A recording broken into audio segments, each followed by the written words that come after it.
Hi, my name's Nicole Smith, and I'm the company manager for CATF. My job here is to get all of the artists into Shepherdstown ready to work. The nitty-gritty of it, I'm in charge of travel accommodations, housing accommodations, and anything our artists need when they're off stage. But really what I feel like is the important part of my job is to create community, to connect all of the artists not only with each other in this new what they're going to call home for 3 months, but also with the individuals who live here in Shepherdstown. So when I heard that we were going to have to cancel this summer,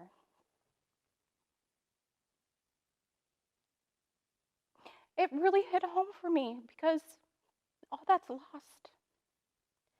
And we have to find new ways of finding those connections. So I'm very thankful that we're able to do recordings and to have Zoom calls and for FaceTime and for Facebook and all these different platforms of media so that if we can't be with each other in person, we can find ways to connect to the heart and to find ways to keep those relationships going until we can be together again.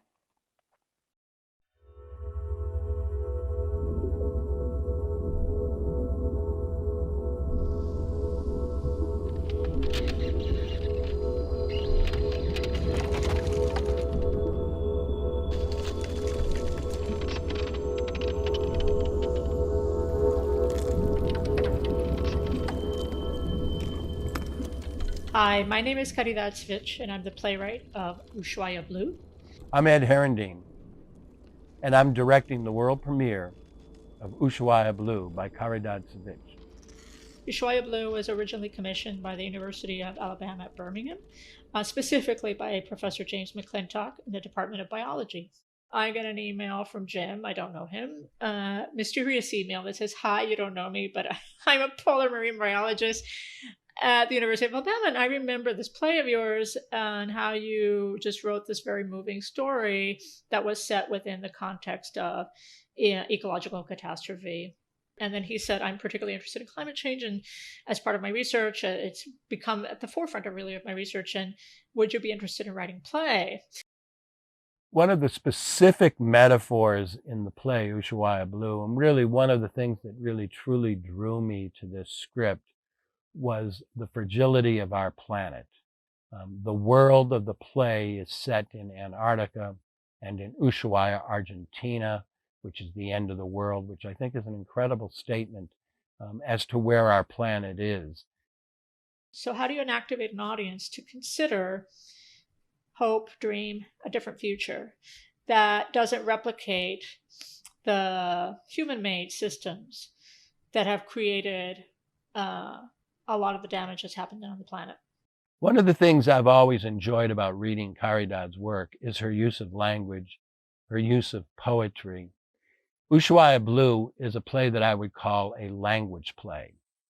It is a lyrical, moving, extended poem, which really allows us as a design team and as a director and with movement and with actors to really explore the musicality of the language.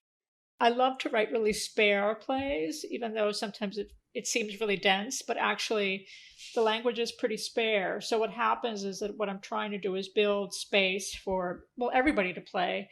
But I'm in the back of my mind, I'm always thinking about sound and music and how it's gonna have a chance to breathe alongside text that is already very rhythmic.